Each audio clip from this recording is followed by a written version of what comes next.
Hello, everyone. Welcome to this afternoon's webinar. Before we get started, I just want to draw your attention to some of our engagement resources for today. We have the green resources widget. Through that button, you can access all of the resources that will be discussed during today's presentation, as well as a one-pager document that has all of the links. Unfortunately, we couldn't fit everything in the resource widget, but we have it all there for you. Feel free to introduce yourselves using the blue group chat button, and we're going to give everyone a moment to join, and we'll be right with you.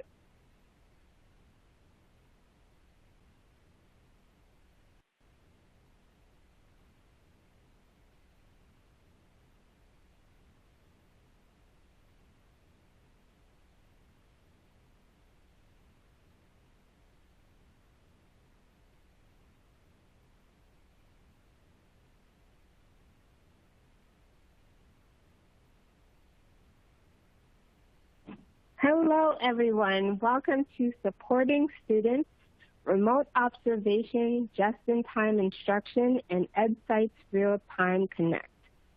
My name is Pascal Joseph. I am a project coordinator with the Tools and Classroom Resources team at Student Achievement Partners. And today's presenters are Katie Keon, Senior Literacy Specialist with the Advisory Support Team here at SAP, Julia Sweeney, Director of Sales at Edcite, and Brian Mcintosh, Product Manager at Edcite. Before we get started, we'd just like to know, how many Core Advocate webinars have you attended? This could be your first one, or this could be your 20th one. Let us know by clicking on your screen right now.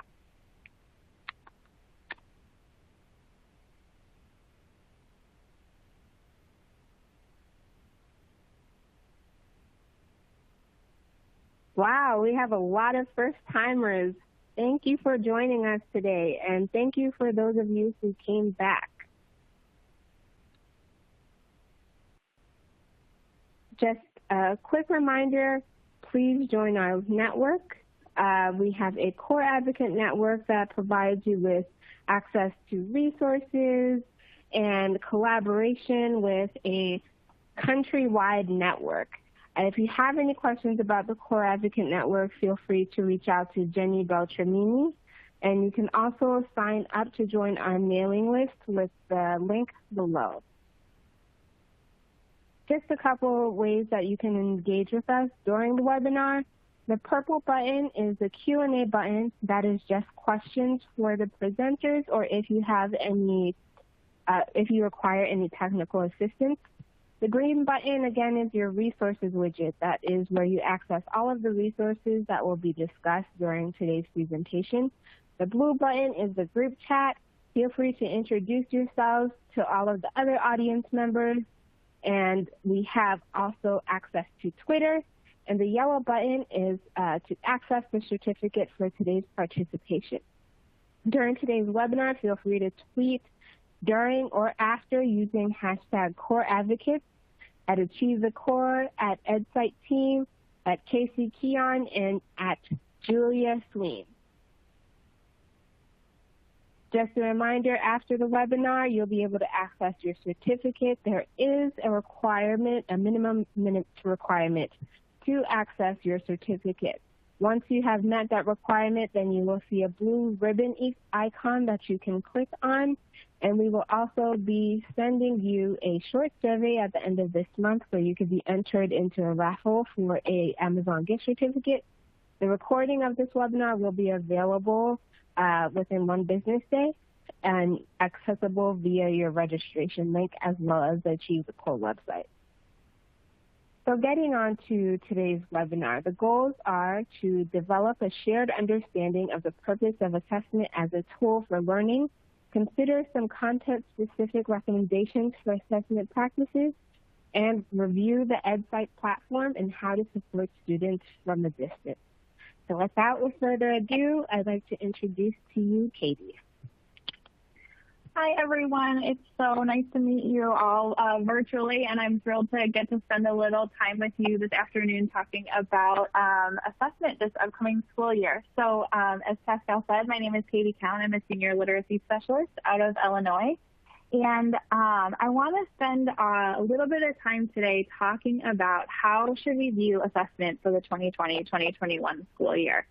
So with that kind of framing in mind, the big idea, the key thing that I want you guys to think about for this upcoming school year is using assessment as a tool to support grade level work. We're really thinking about using assessment in service of this instruction, this grade level instruction for when kids return to school in the fall, whatever it looks like. And so what this means is we're thinking about how to bring students into grade level instruction and not whether to bring students in.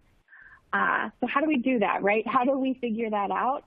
We figure that out by centering formative practices. So we're thinking about the tools that you guys as educators are already familiar with, little things like exit tickets, analyzing student work, paying attention to how students are talking during discussion. These formative practices are the ways where you can really focus your time and attention as you get to know your kids and really think about the ways that you can support them into the grade level work.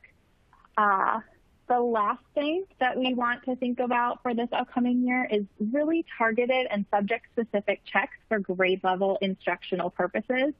And so this is a few specific places we'll talk about a little later: phonics in grades K-2, K-3, literacy, some math fluency inventories, understanding how well our students are doing with grade level reading fluency. There's one thing that you'll probably notice is missing on this slide, right? And what we're not talking about here or not encouraging here is any type of assessment tool or product that's really divorced from the content of standards aligned instructional materials. We're not talking about using those types of tools to do any kind of sorting, leveling, tracking, grouping students according to those results. This year, assessment is really all about bringing students into grade level work. And so therefore, what we're really thinking about is the tools that are closest to instruction. So in order to really think about how do we center formative practices, it's really, really important to have a shared understanding of what we're talking about when we say formative assessment practices. This is one of those terms that gets thrown around in education a lot.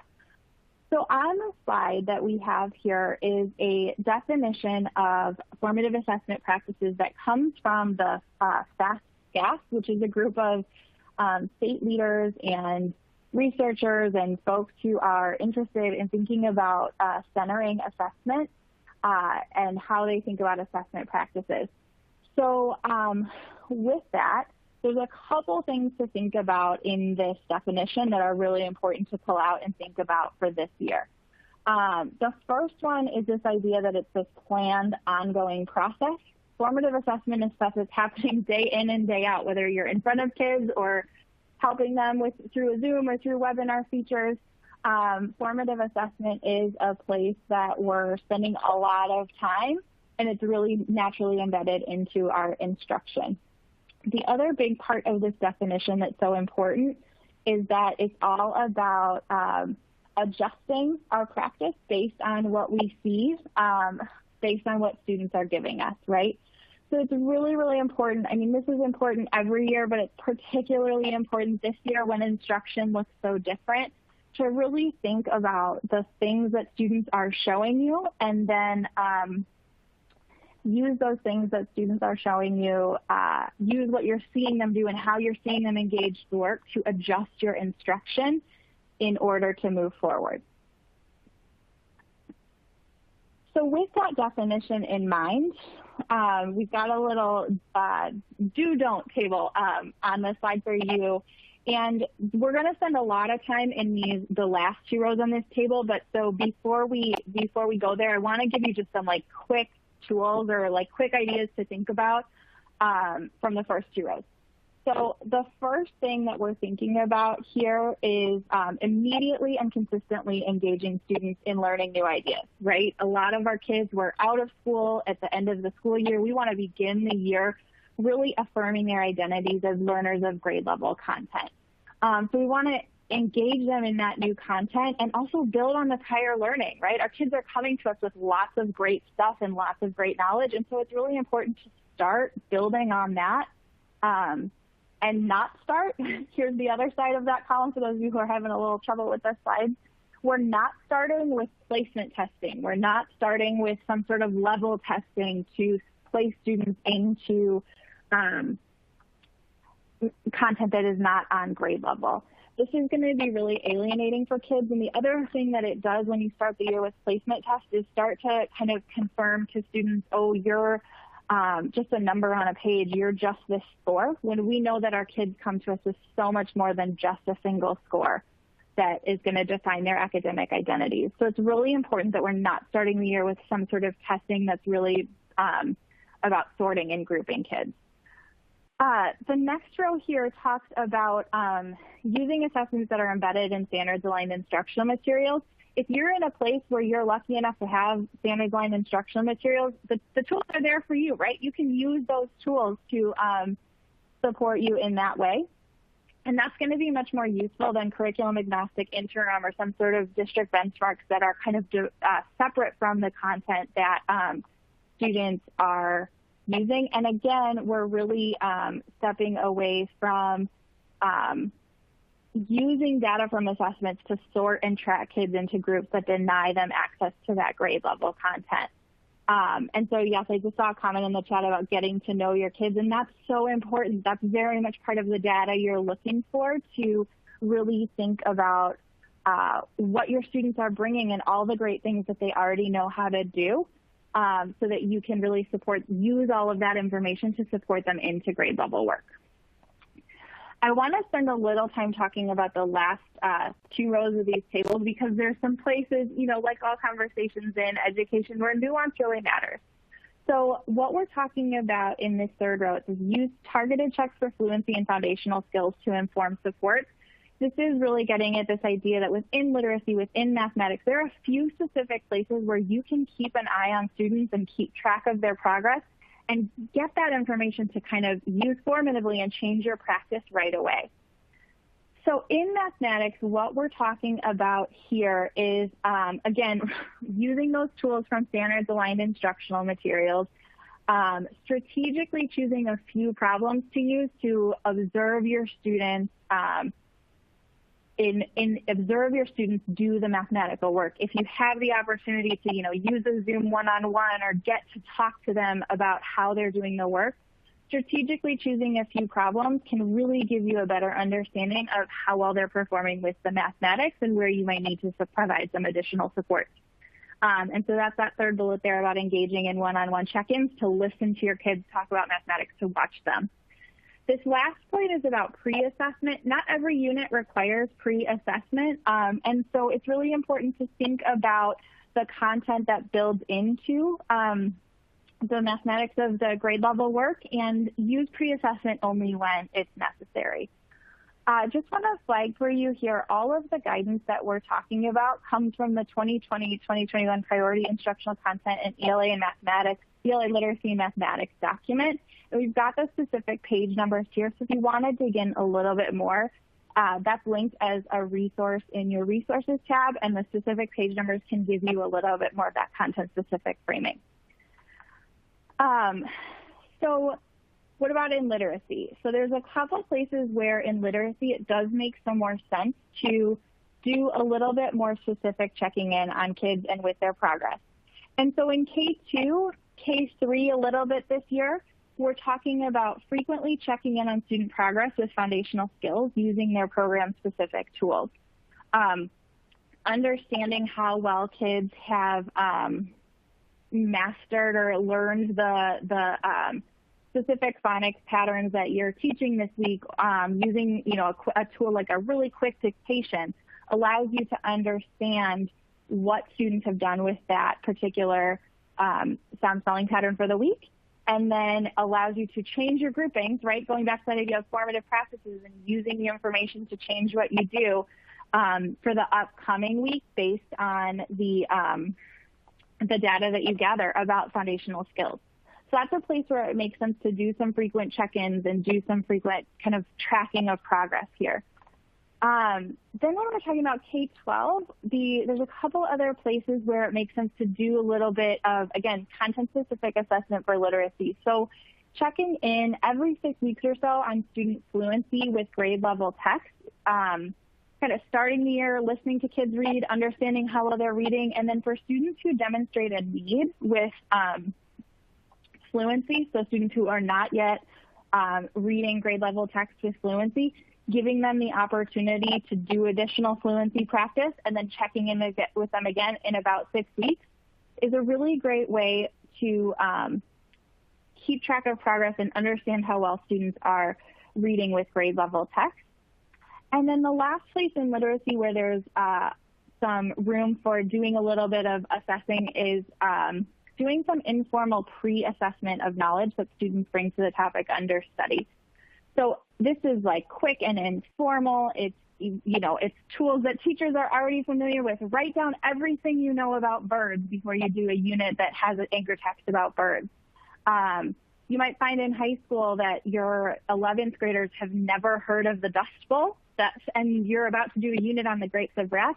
You can use information about the knowledge that they already have to spend a little time, planning out some resources that are going to support them into that text, such that they're more able to access the content of the text. So these are, again, just some content-specific places. I want to return to our do and don't table for a second and look at this last row here, because this is the one that I think is really important for today as you're thinking about this Edcite tool. So we're going to talk a little bit about using evidence from student work to gauge how to bring students into grade level instruction, as opposed to using evidence from student work to determine students who aren't ready for a unit or a lesson.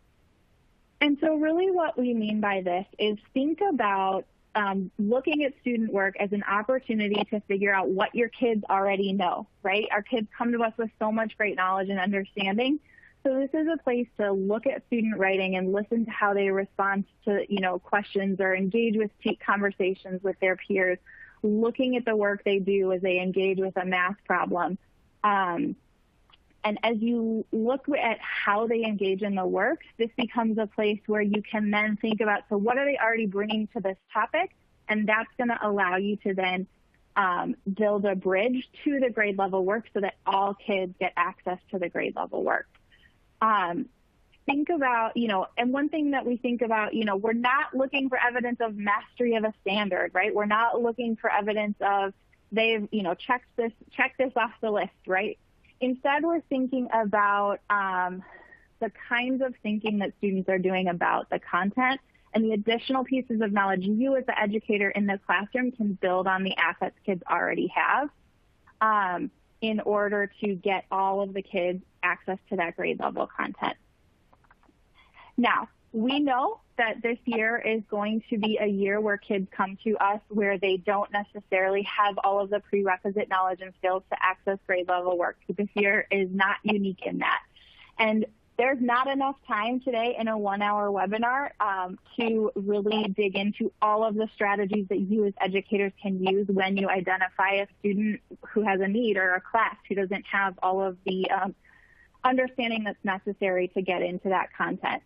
So instead of trying to squeeze lots and lots of hours of content into 5 minutes, what we did was pull together a bunch of different resources that you can dig into that will really help you start to think about really understanding what your kids can do and how to continue to get them into grade level work.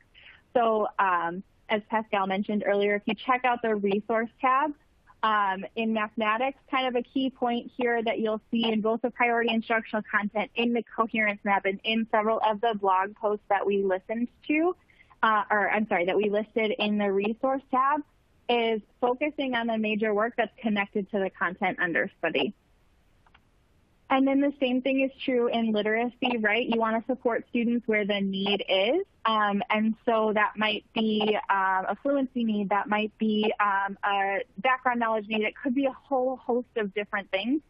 And so as you look through the priority instructional content in ELA and mathematics, you'll see this section that says considerations for instructional content and practice.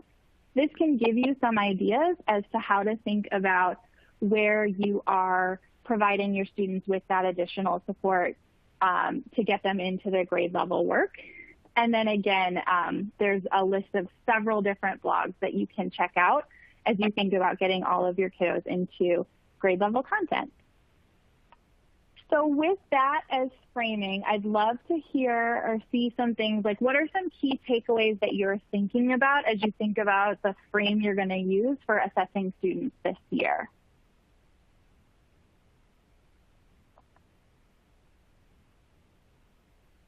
And again, I apologize, you can type your thoughts right in the chat there.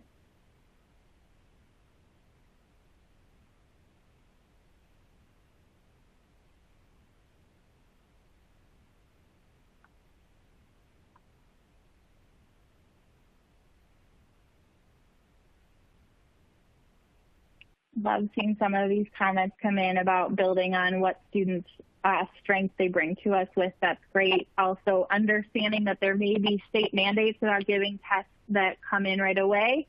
We recognize that's a reality many of us are facing.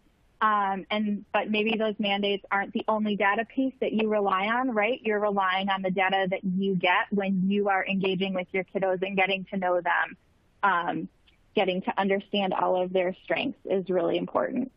So thank you all so much for sharing the great things that you're thinking about for this year. I know that's kind of a big conceptual framework to think about that's not always super specific. And so one of the things that I'm so excited about for the upcoming slides is to for you guys to get the chance to see like one specific tool that will allow you to really get to understand the great work that your students are doing. So I am going to turn it over to Julia and Brian from Edcite. All right. Thanks, Katie. Just to start with an introduction, my name is Julia Sweeney, and I taught middle school ELA and social studies, and now I get to work with teams across the country and internationally using Edcite as an assessments for learning tool.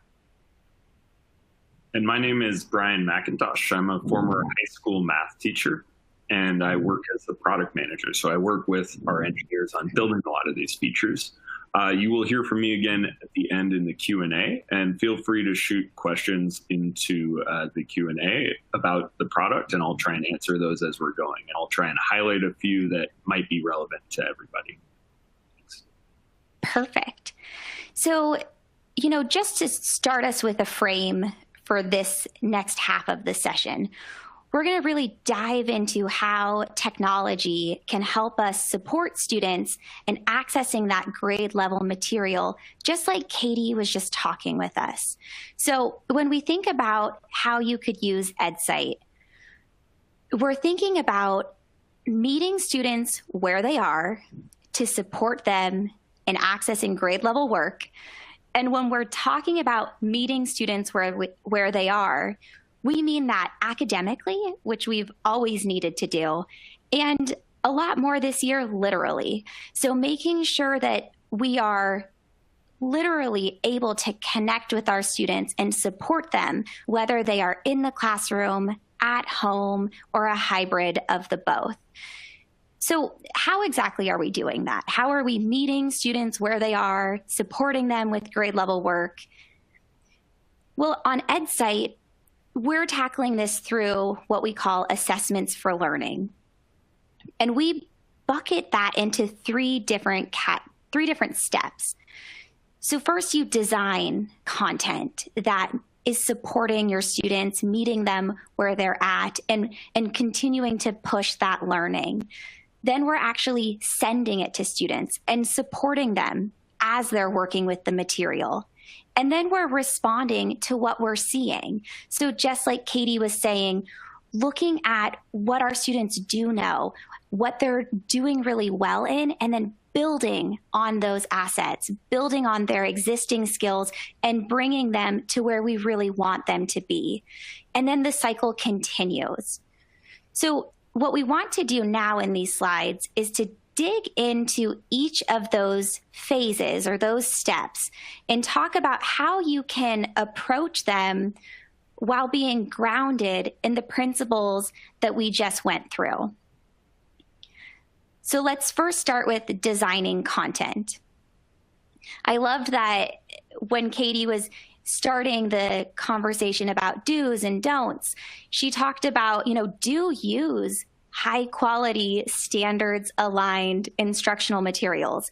If you have strong curriculum materials, definitely use them.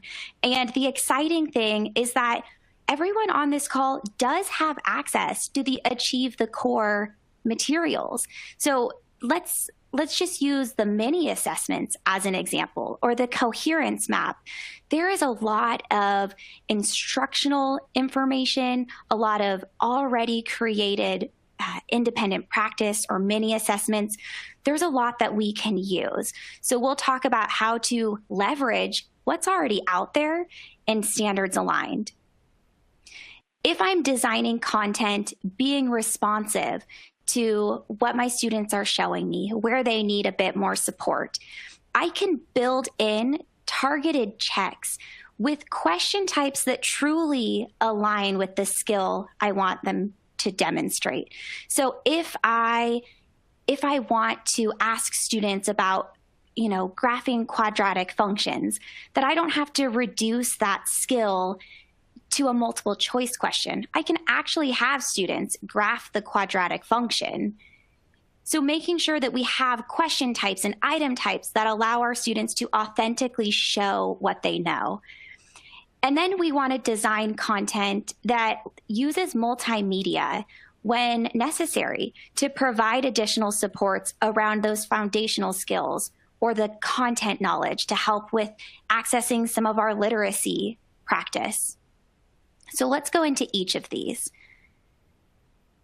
So when leveraging existing content, let's see if this slide will load, push to audience. Sorry. Are you guys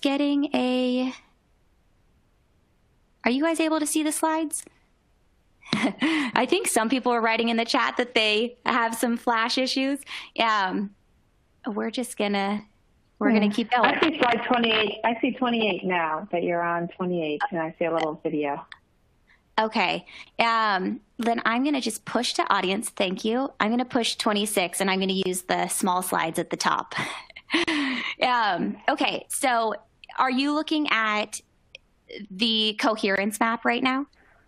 Yes, we are. We're looking at Achieve the Core mini assessments, but we're looking at your little GIF of the Coherence Map. Okay, perfect. So this is a GIF, and sorry guys, I can't actually see it going, but I know what it's doing. Yeah, thank you. So this is really showing how I can leverage existing high quality standards materials like the Coherence Map. And what's nice is that I can use the Coherence Map. I can find what foundational skills are going to set my students up for success, so I can navigate that. I can then find assessments or assignments already built. And what's nice is I can then use those on Edcite. So if I find the mini assessment on Achieve the Core, I can then use that on Edcite. So it looks like now my slides are coming back. Thanks guys for dealing with that for a second. So that's really leveraging content that's already in there. And so that these question types are going to assess students' understanding in a really authentic way. But we don't just want to assess, whether they're getting it right, whether they're getting it wrong, and where they need more help. We also want to understand why they might need more help or where the misconception might be. And this is where the evidence of student work and student thinking can become so important. And so one thing I'm excited about with Edcite is we've added a paperclip function to every single question. So whenever students are answering a question, they can attach a picture of their work. So if I have students simplifying fractions and putting them on a number line, I could have them attach their work of how they simplified all of those fractions. So I can check to see where maybe the mistake is being made and then how I can respond. So being able to use that existing high quality standards aligned content, see student work, that's something that I could do right now.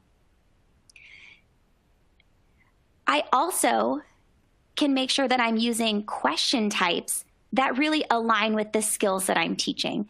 So on Edcite, we've got, more than 60 types of questions. So, if I want my students working on a Venn diagram, I can use a Venn diagram question.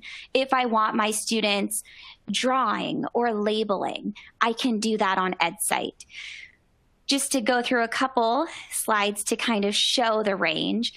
This slide really shows that, early elementary questions. This is a clock where I'm not asking students to choose from pictures of a clock. They're actually manipulating the hands on the clock. If, let's say, if I want students at the advanced high school level graphing parabolas, again, I don't need to reduce the skill. I can actually have them on there graphing the parabola. And I can see their thinking with the paperclip. So it's the combination of aligned question types, attached student work that really then lets me as an educator jump in and provide the support needed. And just for our, just to throw in an ELA question for balance, we've also got a lot of great select text question types. I already mentioned the Venn diagram, but this is just an example of how I can actually have students highlighting parts of a sentence or parts of, a paragraph. And then the final thing when talking about designing content, and this fits perfectly with what Katie was saying about Grapes of Wrath and the Dust Bowl. If in that informal assessment, I found out that, my students, they don't really know much about the Dust Bowl, and I want to make sure that all of my students can access the text. Well, I can go ahead and put in, this is a screenshot with a YouTube PBS overview of the Dust Bowl. And so I can have my students watching that before engaging with the text. And so this is, again, providing that content knowledge support in order to make sure that when I'm seeing where my students are with literacy skills, that the content knowledge and that background information isn't prohibiting their ability to show what they know. I saw a question in the chat. Yeah, everything I'm showing you right now is free. So Edcite is a free platform for teachers. We have a paid platform for schools and districts, but don't worry, we're not talking about that today. So this is all free and you guys can totally get started. So that was really us talking through how to design content, leverage existing content, build targeted checks with question types that align, and use that multimedia wherever you need to. So once we've built our awesome content that's really great for students, we then need to send it to students. So the three things we're going to talk about in this part is, assigning the right content to our students. So I can assign to classes, I can assign to students, or I can assign to groups of students. So maybe only a few kids needed the video about the Dust Bowl. Maybe I had a few kids who did a research paper on the Dust Bowl before. Maybe I just send the Dust Bowl video to a group of kids. So responding to students' needs doesn't necessarily mean sending everything to everyone. So we'll talk about assigning to classes, students, or groups. Then there's like the very obvious logistical need of, I need to send this to my students. How are they going to get this? So you can instruct your students to access materials on their Edcite.com homepage. And you can also just post or push those links into your like Google Classroom, where I want to copy and paste my link into Schoology or whatever communication portal I'm using. So we'll get into that. And then the thing that I'm most excited to talk about is the Realtime Connect and providing that live chat and video support to the whole class or to specific students. So real quick about how can I send this to kids, just to give you an overview of what the assign pop-up looks like on Edcite. Whenever I am assigning something, whether it's an Achieve the Core mini assessment or it's something I've built myself, I can assign to classes. And if you import your Google Classroom, which I saw a couple of questions in the chat about that, you can then push the link directly into your classroom feed from within Edcite. So I can assign to classes.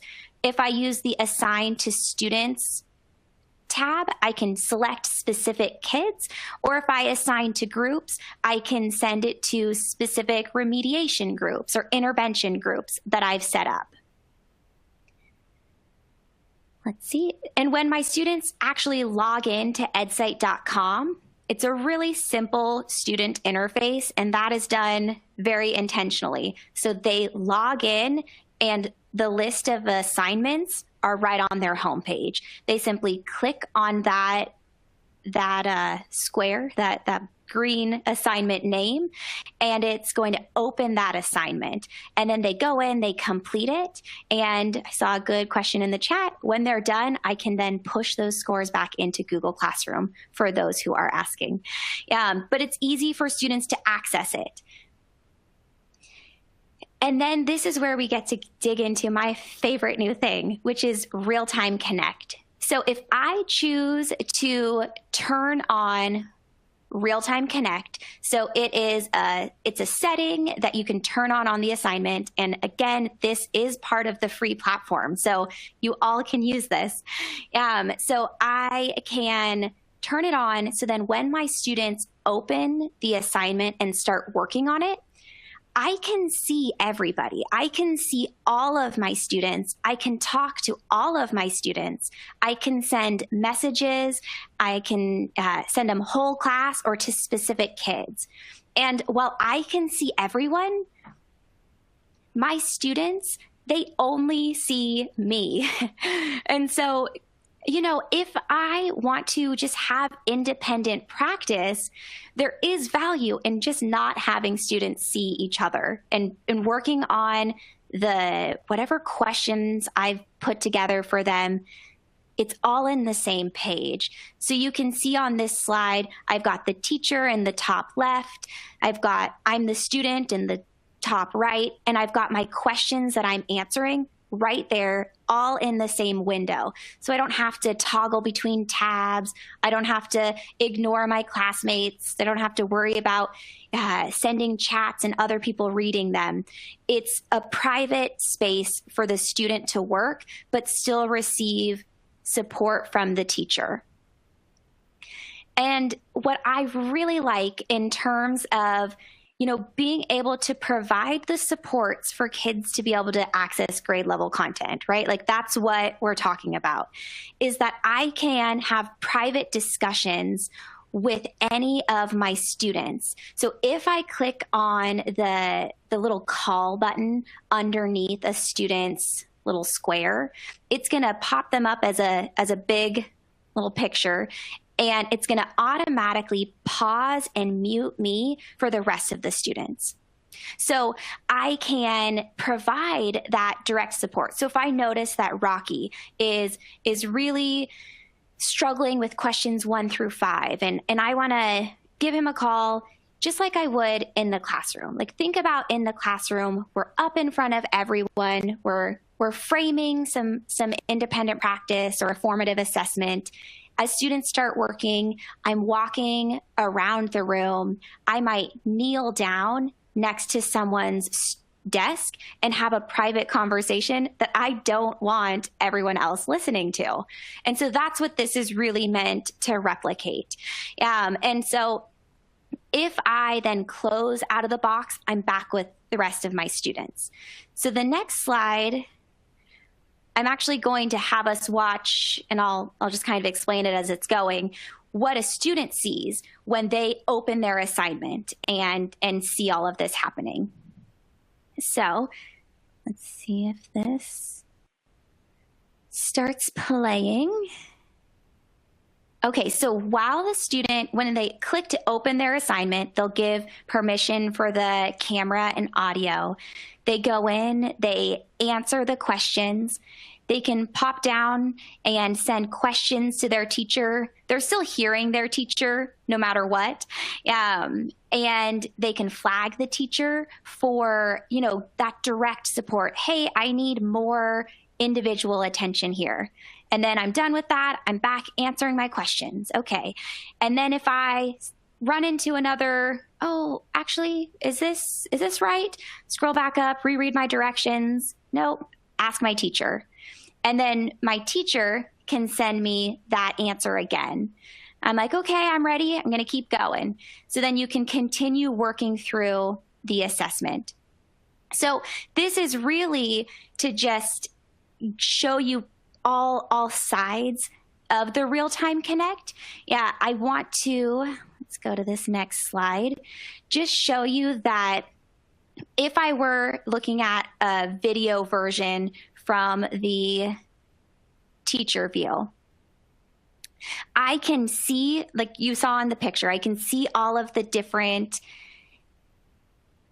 is this one? I feel like the technical challenges here. Sorry, guys.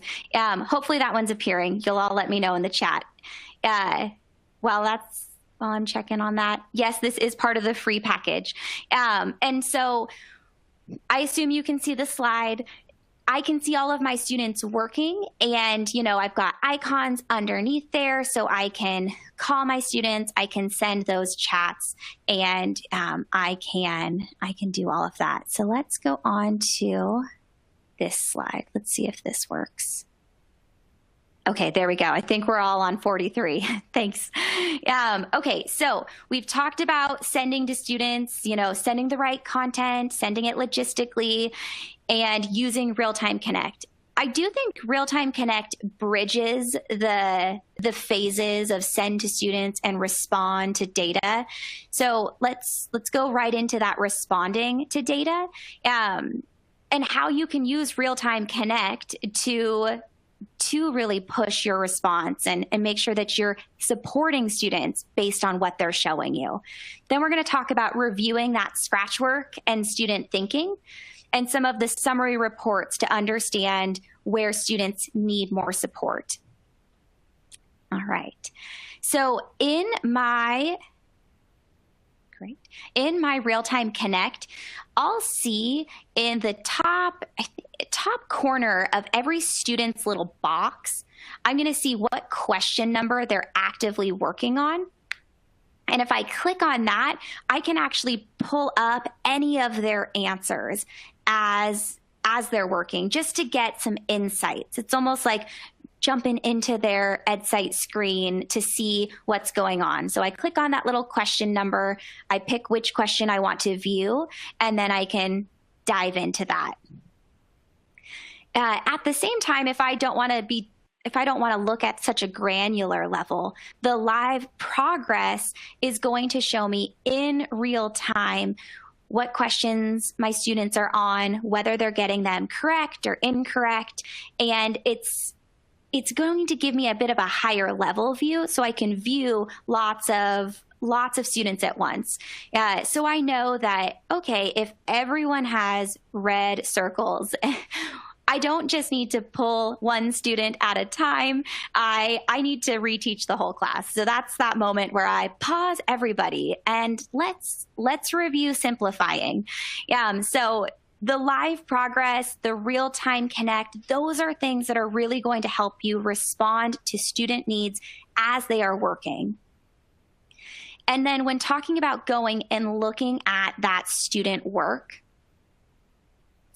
let's see. I can go to my grading page and I'll click on the paperclip to pull up their pictures of work. So I can easily pull that up, use those when I am writing follow-up comments into student reports. So you've got the access to that on the other side as well.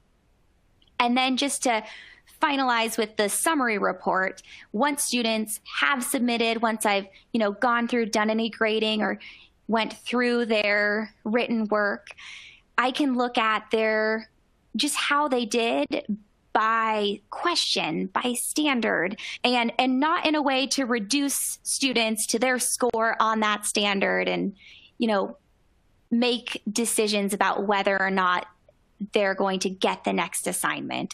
It's about informing my actions as an educator to help all of my kids access the next assignment. Who's going to need more help? So using that summary report really in line with what we learned from Katie about how can I take what students have shown me to get everyone to access where I want them to be. So that's looking at our summary report. So let's go back to that beautiful table we saw at the beginning. Educators do this. And let's think of like one example that you could implement right now. So if we think of those Achieve the Core mini assessments, you could go to Achieve the Core's website. You could grab the mini assessment that makes sense for a just-in-time check. So you're not giving like all mini assessments as this huge diagnostic assessment. I'm giving the mini assessment that makes sense based on the upcoming unit. So I copy that. I send it to students with the Realtime Connect and those nice paper clips. And then I'm analyzing the live progress. I'm providing that in the moment support, and I'm analyzing student scratch work or written notes or drawings or whatever they're attaching. So let's look at this in action.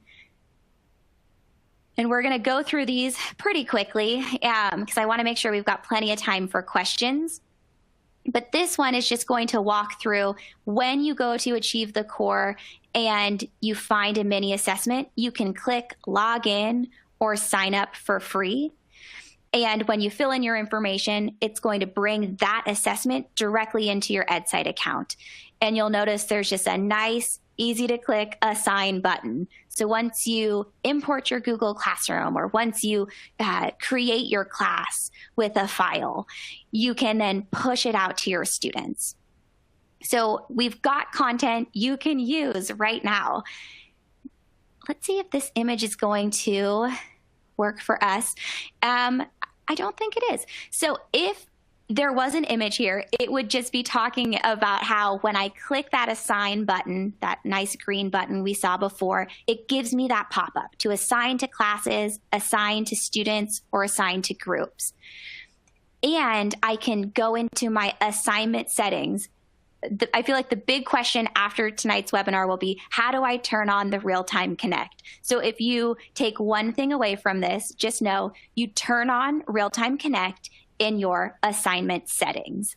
So I push it out to my class, I turn on Realtime Connect in the assignment settings, and then we take the assessment. I support my kids, I learn from my students about where I can better support them. So in the chat, if you all could throw out a couple of ideas of what people could use besides mini assessments from Achieve the Core in conjunction with Edcite's Realtime Connect.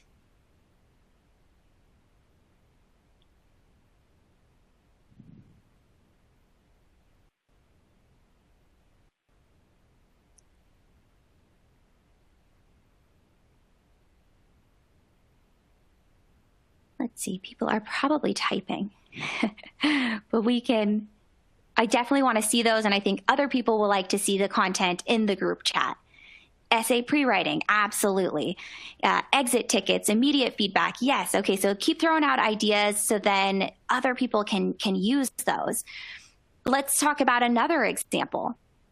if I wanted to pull from the Edcite item bank, so like, let's say I want to find other high quality standards questions, I can go to the bank and I can pull, there's Eureka Math content. There is released state test items from around the country. So I can pull from the bank, I can package and send to students with Realtime Connect and the paperclip, and then I can analyze and respond. And then let's see if this GIF will work for me. So this one's going to walk us through that if I'm in that Edcite item bank, I can drill down by standard.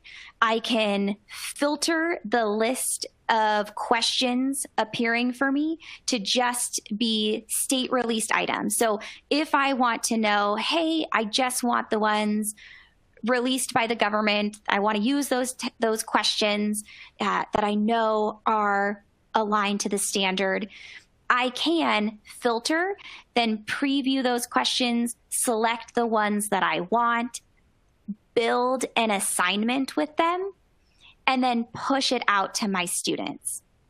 So again, you can take from the item bank. I will say just a quick note, one of the cool things about searching by standard within Edcite is that even if I'm searching by an Ohio reading informational standard, if there is an exact match skill in a different state for that exact 6th grade reading informational standard, I can see those as well. So if I want to see the Massachusetts released items or the California released items, I can search by my Ohio standard and I'm still going to see content from around the country from the different state governments. And when I look at my reports, it's still going to give me my data in my state standards. So we're going to probably wrap it up here. What's nice is you guys have these slides in your resources that you can pull from this. And there are additional slides that will talk through that you don't just have to use content from other sources or from the Edcite item bank. You can build from scratch. And I will say it's pretty simple.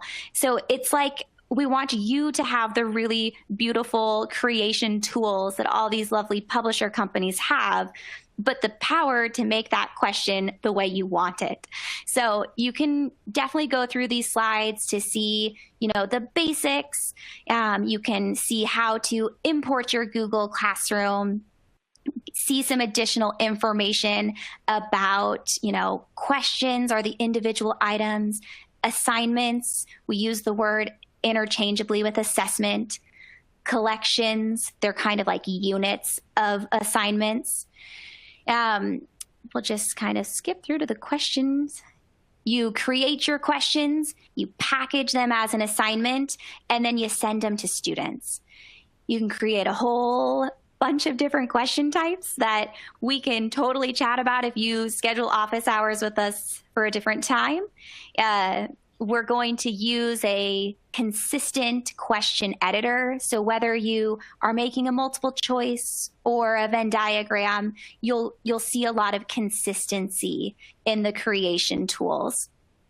So I'm just skipping ahead here to the questions.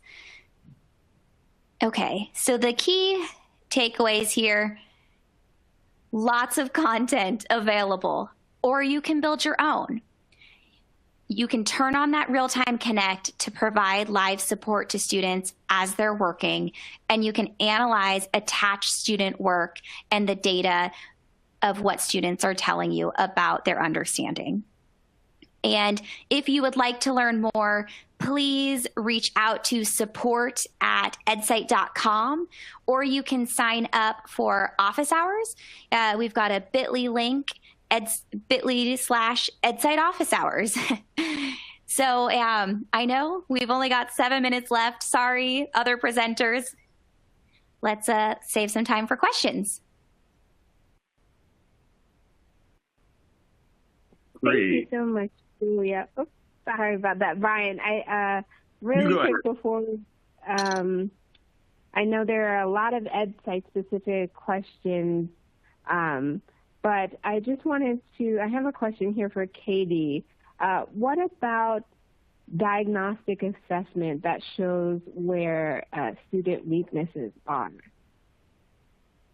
That's such a great question. Thanks for passing that one along, Pascal. So really quickly, there's no one single test for literacy or for mathematics that can tell you every single gap that your child has, your students, your kiddos in your classroom. And even further, some of the really generic like reading tests or the generic mathematics tests, because they're so broad and they cover so much content to give you a mathematics score or a literacy score, they're not going to give you the really specific instructionally useful information that is most meaningful for you as educators. Those are one score, they're one data point. So when we talk about diagnosing student needs, that's why some of the guidance is around using the materials from your aligned instructional materials, or using a fluency check, checking in on what background knowledge students might have before a unit, because those are the specific types of checks that get you the data that can help you plan for the kiddos that are in front of you every day.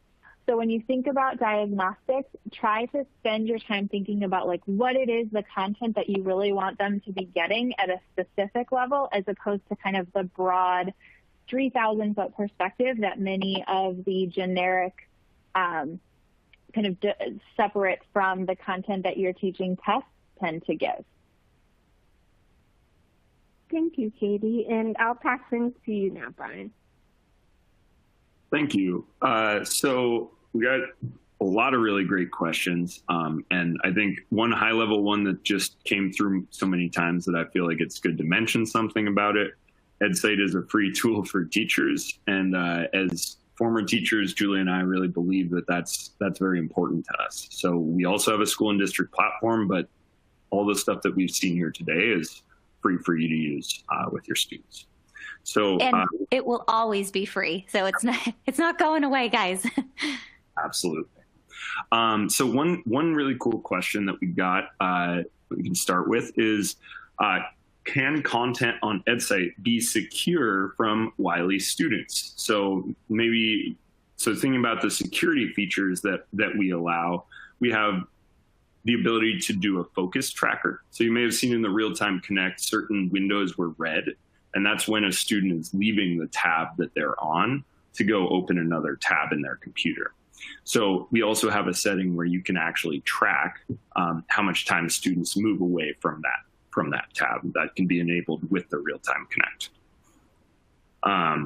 Another really great question here came from Vito DeLeo Jr. And there have been private access and security concerns with using video conferencing with students and families. And so this is a good one to highlight because I think a lot of people, rightfully so, care a lot about student privacy. And there's a couple layers to this feature, the Atom Connect, that helps make it ensure student privacy. So basically, one is the student always has the choice to open their camera.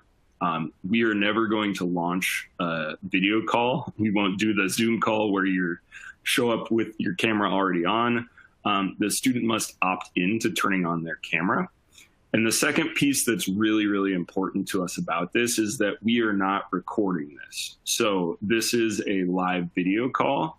It is not something that we're storing anywhere or hosting in our database. So basically, we are not trying to step into those privacy concerns, and those are things we've done to avoid that.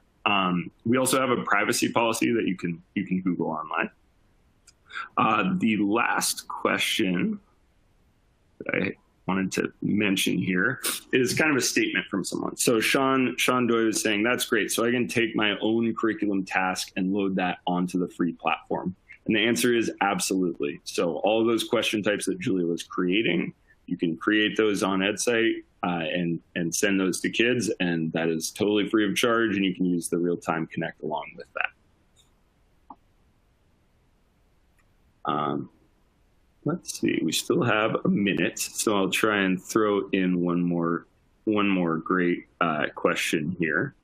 Actually, this one could go to someone on the Achieve the Core team. So we had a question, are teachers using these resources for tier 2 support or more with core instruction? I don't know if you guys, I think that's about the mini assessments, but that feels like a good question to answer about how these can be used, even with distance learning.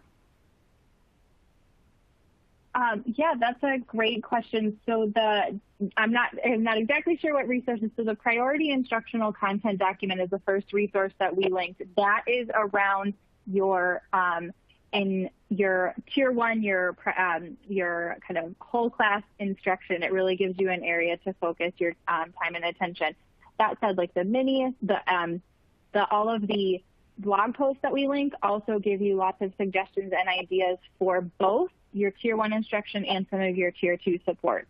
The mini assessments can be used in a whole bunch of different ways. Again, it really depends on the content that you're trying to teach, because they are all aligned to the grade level standards. There's lots of different ways that you can use them. They can be used as, a pre-assessment for the knowledge of the topic and literacy, and then post-test, give your kids the passage again and see how much better they do.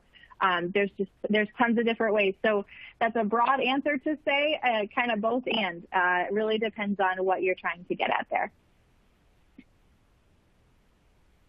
Got it. Thank you. I think we are now at the full time, so I'll turn it over to anyone who wants to do a closing, wrap it up. Thank you so much, Brian, and thank you so much to all of our presenters, Brian, Julia, and Katie. I hope everyone enjoyed this evening's webinar. On this page, we have a list of all of the resources that were discussed. I want to draw everyone's attention specifically to the Edcite office hours.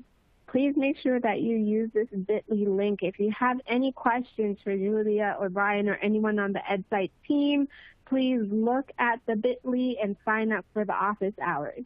Again, I can't stress enough, join our network. It's a national network of educators. You can connect with state networks.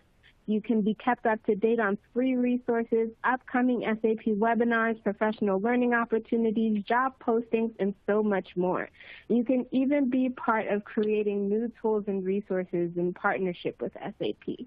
You can reach out to us on our various social media platforms, Twitter, Facebook, Pinterest. Again, use this link to sign up for our Core Advocate Network. And don't forget to join us next month. We have another webinar, Fostering Culturally Responsive Classrooms in the Age of COVID, Wednesday, September 2nd at 7 p.m. Eastern Time. You can register here, access your one-pager document for all of the links, sign up for those office hours, and I hope everyone has a great day. Thank you for joining us.